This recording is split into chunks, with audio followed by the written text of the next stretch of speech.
Assalamualaikum warahmatullahi wabarakatuh.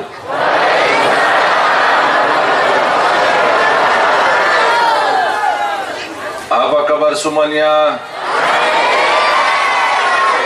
Alhamdulillah, luar biasa. Allahu Akbar. Apa kabar semuanya?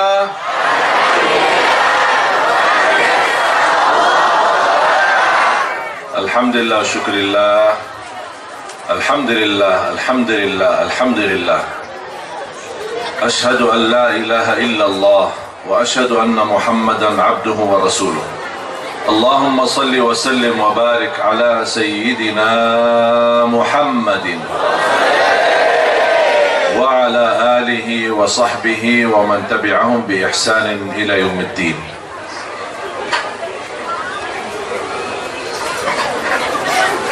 Para alim ulama, para kiai, para asatiz, guru tercinta, para pimpinan daripada Yayasan Al-Mahmudi Lil Muhibbin, semua keluarga besar, dan Al-Mukarram Al-Fadil Al-Hajj Al-Habib Ahmad bin Umar Al-Mihdar, dan semua keluarga besarnya, alim ulama, para kiai, para asatiz, para pembina yang saya cintai, Panser yang memberikan luar biasa pengawalan, semoga dibalas oleh Allah kebaikannya. Terima kasih TNI, terima kasih aparat polisi, semoga semua yang hadir InsyaAllah diberikan kemuliaan oleh Allah dunia dan akhirat. Bapak Ibu jamaah sekalian, Alhamdulillah sudah bisa sampai di sini.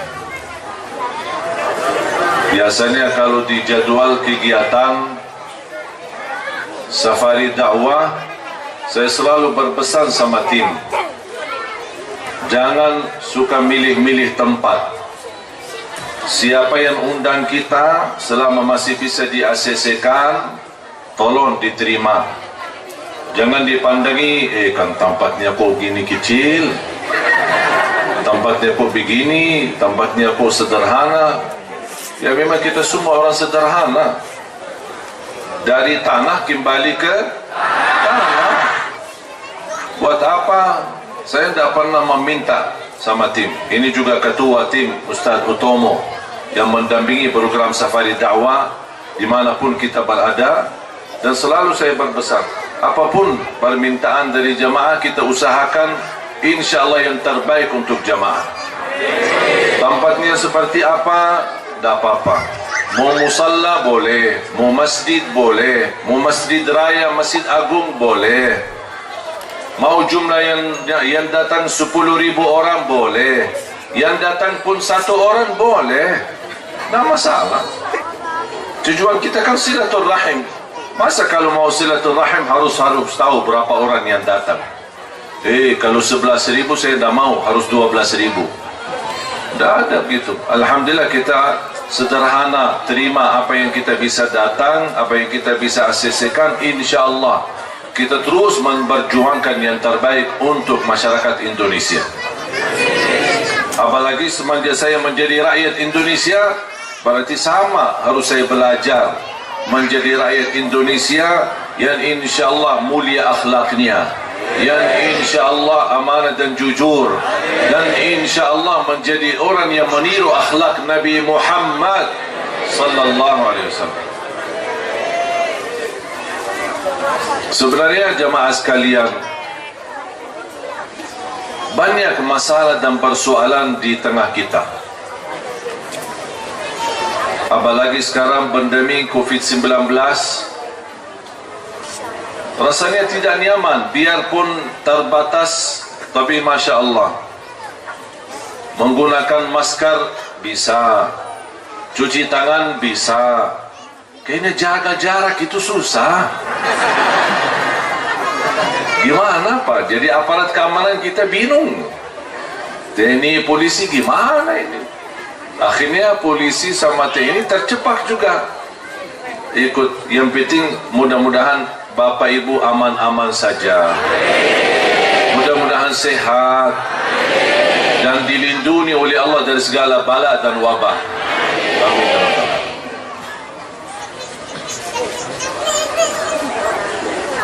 Kita menghadapi tantangan persoalan ekonomi, persoalan politik di negeri kita, persoalan keadilan sosial, dan berbagai macam persoalan. Tapi menurut saya, persoalan yang terbesar yang masih kita belum memperhatikan adalah krisis akhlak. Menurut saya persoalan di negeri kita bukan masalah pemerintah, bukan persoalan undang-undang, bukan persoalan apa yang diterapkan, bukan persoalan DPR, tapi persoalan kita belum bisa membawa akhlak Nabi Muhammad sallallahu alaihi wasallam. Setahu saya, salah satu sebab sebarnya Islam di Indonesia sampai Indonesia menjadi negara terbesar sedunia penduduk Islam. Orang pendahulu kita, ulama-ulama dari Yaman, para wali-wali yang datang dari Yaman, dari Hadramaut, mereka waktu itu tidak bisa bahasa Indonesia, tapi mereka membawa akhlak Nabi Muhammad sallallahu alaihi wasallam. Makanya tertarik masyarakat Indonesia di masa itu dengan berbagai budaya, berbagai suku, berbagai agama, Hindu, Buddha dan lain sebagainya. Mereka begitu luar biasa melihat akhlaknya Islam melalui para habaib, para ulama, para kiai yang terdahulu, membuat mereka tertutup hatinya dan ikut bersama-sama Islam.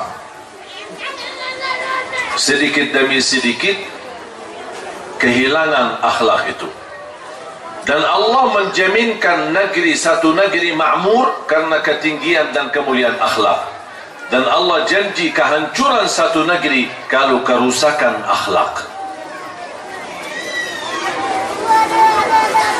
Akhlak di antara kita yang harus kita jaga. Kita harus menjaga kebersatuan dan kebersamaan. Salah satu akhlak adalah keadilan.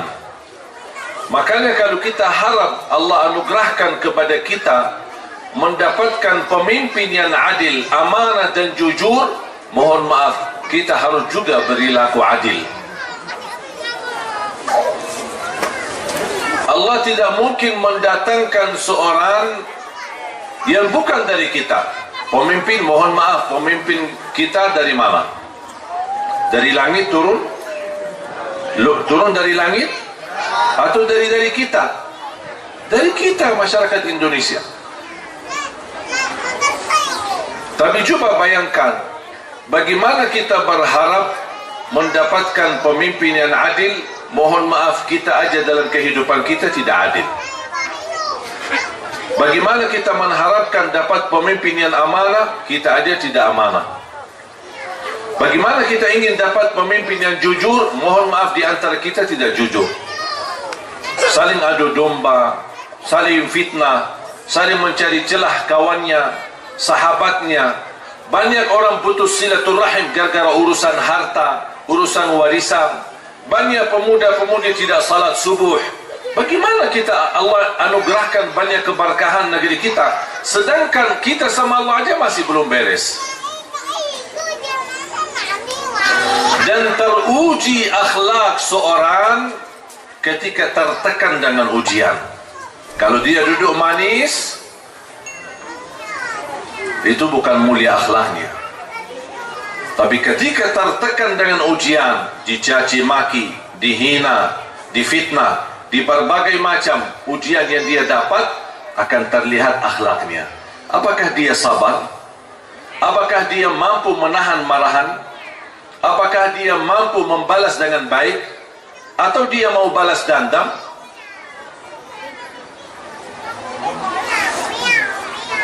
Dan apa yang saya jalankan selama saya berada di Indonesia, bahkan dulu waktu saya lahir besar di Madinah, saya hanya punya satu tujuan. Saya ingin menjadikan hidupku semua meniru Nabi Muhammad sallallahu alaihi wasallam. Berpakaian cara Nabi Muhammad.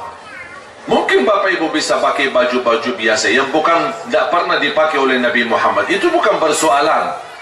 Karena budaya dulu di zaman Nabi Muhammad kan bisa berubah. Budaya kebiasaan soal pakaian. Tapi kita bisa meniru Nabi Muhammad dalam berpakaian. Nabi Muhammad kalau berbaju, menggunakan bajunya atau pakaiannya, masukin tangan kanan dulu, baru yang kiri. Kita bisa nggak tiru itu? Bisa. Baki celana, baki kamis, baki baju, baki seragam, apa saja, masukin tangan yang kanan, baru yang kiri. Kenapa? Meniru Nabi Muhammad sallallahu alaihi wasallam. Baki celana, saya masukin kaki yang kanan, baru yang kiri. Kenapa? Meniru Nabi Muhammad sallallahu alaihi wasallam. Saya punya anak yang paling kecil 1,5 tahun. Biasanya kalau saya suka pakaiin baju, saya selalu, namanya anak-anak, kadang-kadang suka majuin kaki yang kiri. Saya bilang, kaki yang kanan, meniru Nabi Muhammad. Walaupun dia tidak faham apa itu Nabi Muhammad. Dia siapa itu Nabi? Namanya anak-anak kecil. Tapi saya ingin, dia dari kecil terdengar di telinganya, dan tersimpan di hatinya. Apapun yang saya lakukan adalah meniru Nabi Muhammad. Lama kelamaan dia akan bertambah tumbuh besar, insya-Allah akan bertambah cinta dia kepada Nabi Muhammad sallallahu alaihi wasallam. Minum pakai tangan kanan, meniru Nabi Muhammad. Sekarang pemuda zaman sekarang, termasuk anak-anak kita, semuanya punya idola. Anak-anak kita nangis-nangis minta dibeliin baju bola sama ibunya. Tapi yang ada tulisan Ronaldo, yang ada tulisan Messi. Idola, suka nonton bola, suka main-main mereka, walaupun mereka itu kafir. Idola mereka. Kalau idola saya Nabi Muhammad sallallahu alaihi wasallam. Figur saya Nabi Muhammad sallallahu alaihi wasallam. Teladan saya Nabi Muhammad sallallahu alaihi wasallam. Imam saya Nabi Muhammad sallallahu alaihi wasallam. Itu yang harus kita perjuangkan. Biasakan mereka, termasuk ketika anak-anak kita sering memperhatikan orang tua. Kalau ada anak mengambil sesuatu, namanya anak-anak, kita mau kasih permen atau mau kasih apa, kadang-kadang dia majuin tangan yang kiri, nunjukkan tangan yang kiri. Kita selalu bilang apa? Bilang apa kalau kita tegur? Mana tangan yang bagus? Mana tangan kanan? Mana tangan yang baik? Gitu kan? Bisa nggak dirubahkan kata itu mulai hari ini? Mana tangan yang dicintai Nabi Muhammad? Walaupun anak-anak tak faham apa itu Nabi Muhammad, tak apa-apa. Mana tangan yang dicintai Nabi Muhammad? Supaya dia dari kecil, saya minum pakai tangan kanan karena tiru Nabi Muhammad. Saya berpakaian boleh tangan kanan Nabi Muhammad. Saya masuk masjid majukan kaki yang kanan Nabi Muhammad. Keluar dari masjid, saya dahulukan kaki yang kiri Nabi Muhammad. Kalau saya tidur berbaring sebelah kanan Nabi Muhammad. Ketika saya mulai baca ayat Al-Kursi, meniru Nabi Muhammad. Itu yang perlu kita tanamkan dalam hati-hati kita. Jadi mohon maaf Bapak Ibu, yang saya percaya di masyarakat Indonesia sangat cinta Nabi Muhammad, dan saya yakin tidak diragukan. Buktinya apa? Kalau ada satu orang pun, siapapun dia, kalau berani caci maki Nabi Muhammad atau menghina Nabi Muhammad, atau dia berkata tidak baik terhadap Nabi Muhammad, saya yakin seluruh masyarakat akan hancurkan dan habiskan dia. Saya tahu itu. Tapi bukan itu yang saya minta. Bukan kita beraksi dan demo untuk membela siapapun. Tapi yang saya minta satu, sebelum kejadian apa-apa, kita harus membuktikan rasa cinta yang sudah tidak diragukan di tengah masyarakat Indonesia. Saya ingin dibuktikan rasa cinta itu melalui kebiasaan sehari-hari kita, meniru Nabi Muhammad. Tidak mau berbicara kotor, karena Nabi Muhammad tidak pernah berbicara kotor, apalagi kasar. Saya mampu menahan amarahan, karena Nabi Muhammad tidak pernah marah. Kapan Nabi Muhammad marah? Kalau terkait hal agama. Urusan Allah, Quran, pasti Nabi Muhammad marah. Tapi kalau urusan pribadi, tidak pernah marah Nabi Muhammad. Dibilang gila, dibilang tukang sihir, dibilang tukang fitnah, dibilang caci maki macam-macam. Sampai istrinya difitnah. Bahkan ketika Nabi Muhammad sujud di hadapan Ka'bah, ada orang Quraisy datang bawa kotoran unta dan dia buang di atas kepala Nabi Muhammad. Coba saya tanya sekarang Bapak Ibu, seumur hidup Bapak Ibu sampai hari ini, apakah pernah enggak kita lagi salat di musalla, di masjid maupun di rumah, ada orang jahat datang membawa kotoran sapi dan dia buang di atas kepala kita? Pernah enggak terjadi? Kalau belum pernah, berarti kita belum diuji. Kalau Nabi Muhammad sudah, bahkan berkali-kali. Batah giginya di perang Uhud, luka kepalanya sambil berdarah. At-Taif, dia datang ketika Makkah sudah tidak terima dakwahnya. Dia pergi, barangkali keluarga At-Taif mau menerima dakwah la ilaha illallah. Dia sampai ke At-Taif, malah justru dibalas oleh At-Taif dengan melempar dengan batu. Seluruh tubuhnya kena batu sallallahu alaihi wasallam. Berdarah sampai tidak bisa dibedakan warna bajunya dengan warna darahnya. Bahkan nengkel sandalnya Nabi Muhammad tidak bisa dilepas dari kakinya, saking nengkelnya, saking banyak darahnya sallallahu alaihi wasallam. Pernah enggak Bapak Ibu kita berdarah karena Islam? Belum apa-apa. Kita berdarah karena berantem, kita berdarah karena urusan dunia, kita berdarah karena tersinggung perasaan sama kawan kita mengucapkan kata-kata yang menyakiti, tapi bukan karena agama. Ketika kemarin saya ditusuk istri saya sampai kekhawatiran nangis-nangis. Saya bilang, buat apa kamu nangis? Kalau saya mati, alhamdulillah mati dari lagi-lagi ceramah, lagi dakwah. Apa yang kita inginkan? Mati seperti apa? Mau mati lagi joget?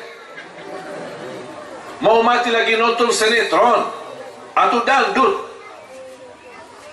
Sebaik-baik mati husnul khatimah yang kita selama ini doa, ya Allah biha, ya Allah biha, ya Allah bi husnul khatimah. Ini husnul khatimah butuh perjuangan, bukan hanya sebuah doa dan permintaan. Kudu bukti kita betul mau husnul khatimah, maunya seperti apa. Dan selalu saya berpesan kepada jamaah, jangan takut mati, karena pasti bakal mati. Tapi harus kita berfikir, gimana cara baik kita mati, bagaimana menghadapi kematian dengan husnul khatimah. Makanya pas habis saya dirawat di rumah sakit, langsung dibawakan, habis selesai dijahit luka saya, dibawa ke hotel. Saya bilang, ngapain kau dibawa ke hotel? Kan masih ada 2 acara. Syekh, dah apa-apa, panitia sudah ikhlas, dah apa-apa istirahat. Dah ada istirahat. Istirahatku nanti di surga, bukan di hotel. Dah ada. Lebih baik saya mati di jalan Allah untuk berdakwah daripada mati di hotel. Udah, saya langsung sambil ke hotel, ganti baju, saya turun. Masih lukanya baru masih basah. Saya turun dan alhamdulillah saya isi acara habis maghrib dan lanjut habis isya. Ini namanya jihad, perjuangan. Tapi jihad yang membawa akhlak yang mulia, bukan jihad yang menunjukkan kekerasan. Jihad itu bukan keras. Beda kata keras sama tegas. Beda sama rahmatan lil alamin. Kenapa saya begitu semangat untuk bekerja keras? Kenapa saya terdorong untuk selalu memperjuangkan Indonesia menjadi lebih baik? Saya tidak ada hubungan kemaslahatan dan kepentingan sama Bapak Ibu. Saya tidak ada urusan bisnis sama Bapak Ibu. Wallahi Allah Maha Saksi, saya datang tinggalkan makam Rasulullah di Madinah. Saya lahir besar di Madinah, tanah suci lebih mulia daripada Indonesia, mohon maaf. Tetapi saya tinggalkan semuanya buat apa? Coba fikirkan, buat apa? Masih banyak masyarakat Indonesia malah justru berkeinginan bisa ke tanah suci. Kalau bisa mati di sana, saking indahnya dan kenikmatan, bisa beribadah, ziarah makam Nabi Muhammad berkali-kali. Berapa wali songo di sini? Berapa banyak para wali? Berapa banyak para ulama? Masih lebih mulia makam Nabi Muhammad. Biarpun 1000 wali di Indonesia, masih lebih mulia Nabi Muhammad sallallahu alaihi wasallam. Cuma saya tinggalkan semua itu. Saya memilih berhijrah dari Madinah ke Indonesia. Cuma saya punya satu tujuan. Indonesia menjadi mulia di mata Allah dan mulia di mata dunia. Indonesia menjadi masyarakat terhormat. Di Indonesia, walaupun dia keluar negeri, dimanapun dia pergi, dilihat paspor Indonesia, dihormati.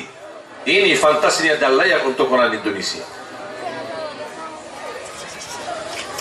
Dan saya bangga, alhamdulillah, ketika saya di Indonesia menemukan sejarah. Ternyata saya asal usul ada darah lewat Indonesia. Walaupun ibu dulu tidak pernah cerita, tapi saya tahu ceritanya pas saya sudah di Indonesia. Saya menemukan sejarah keluarga. Ternyata dari jalur ibu saya, ayah ibu dan kakek ibu, dua-duanya kelahiran Lombok.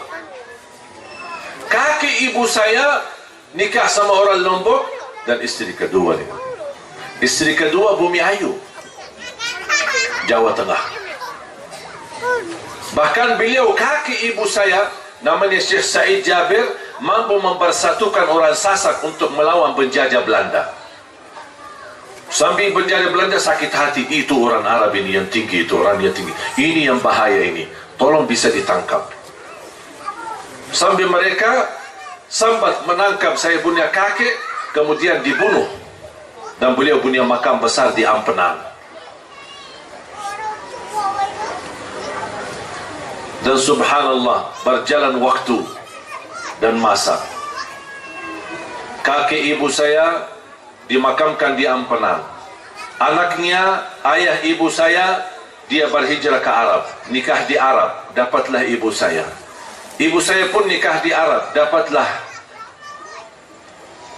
anak-anak. Alhamdulillah, adik-adik saya 12, timnas. Saya lahir di Madinah, kembali lagi, dan 3 anak saya semuanya lahir di Indonesia. Subhanallah, kembali lagi sejarah.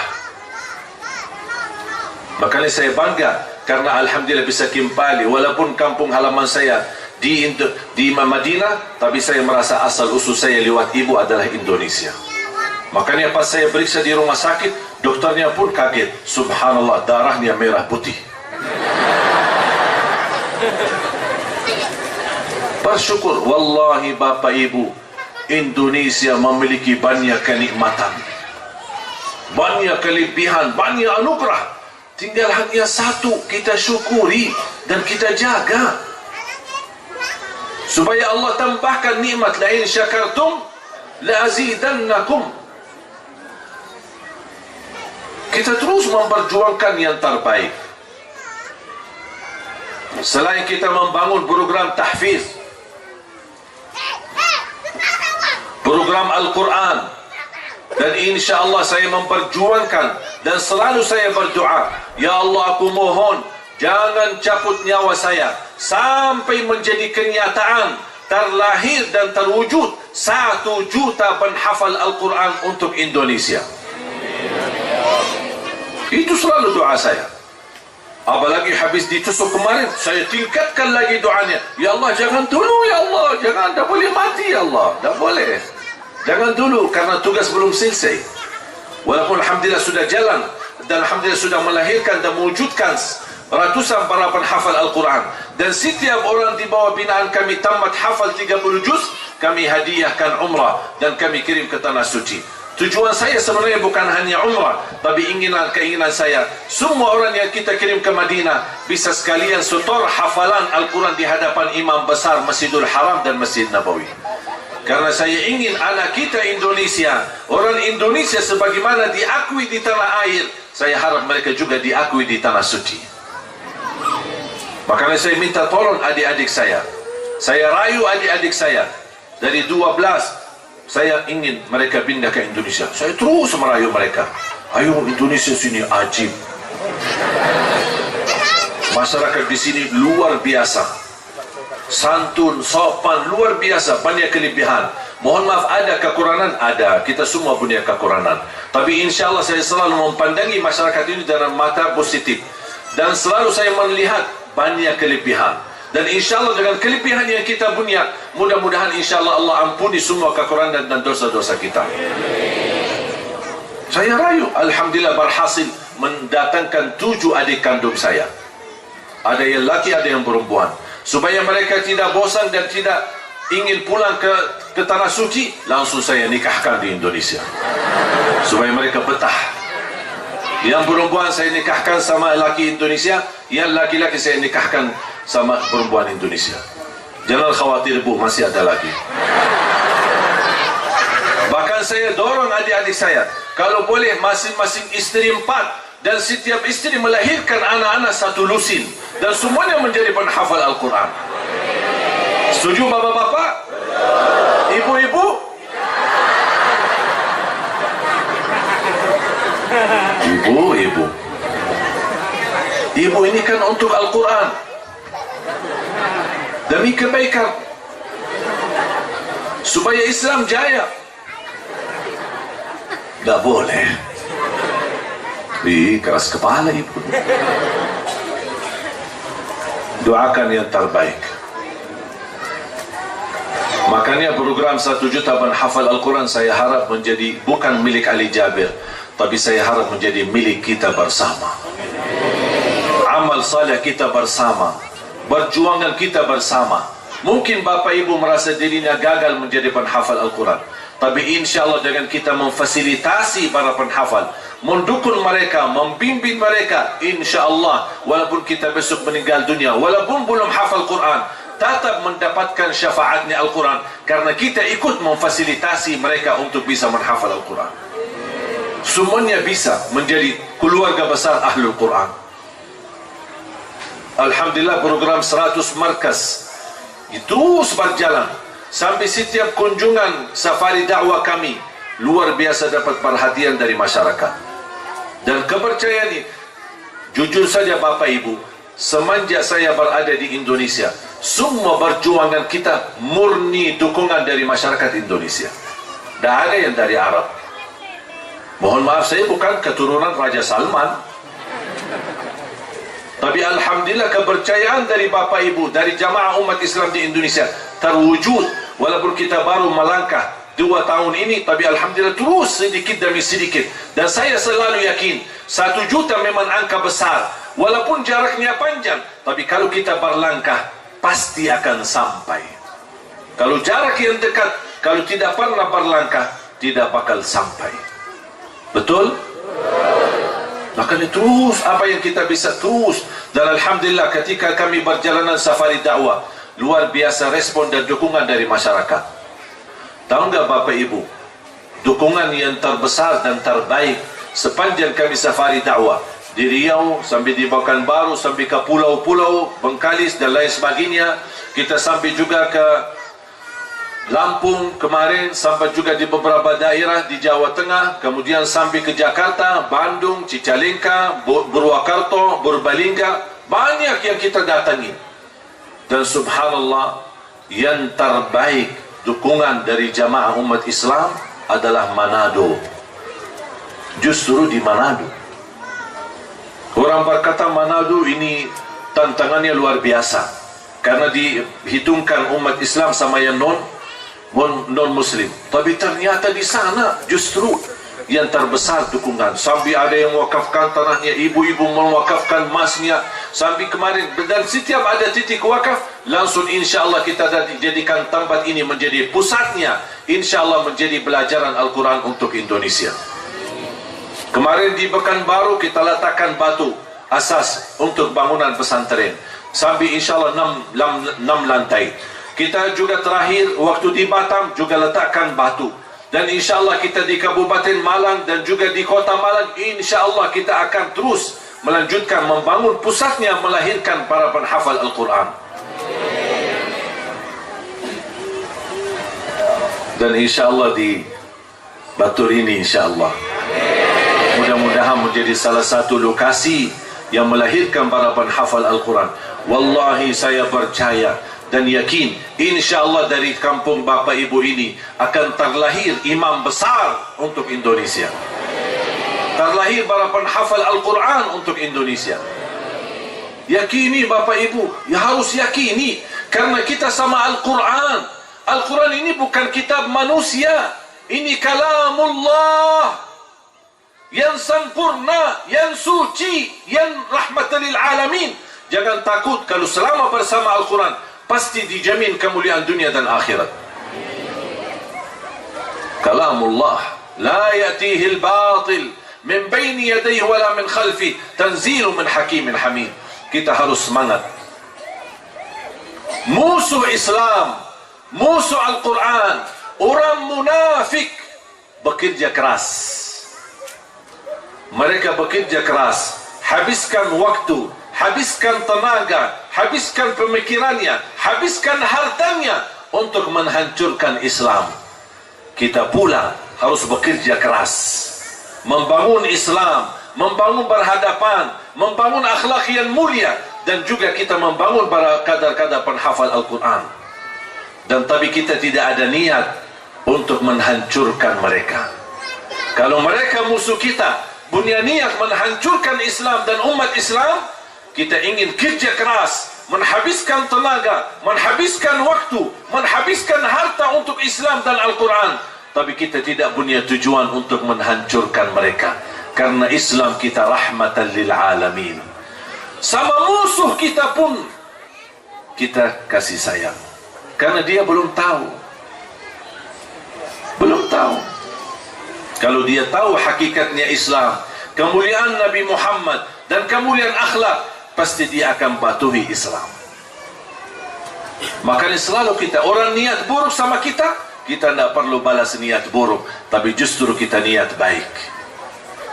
Nabi Muhammad sampai dihancam, diajar, diusir, sahabatnya dibunuh, dia punya kesempatan untuk balas, tapi Nabi Muhammad justru memaafkan. Ini yang kita butuhkan, kebangkitan akhlak Nabi Muhammad dalam kehidupan kita.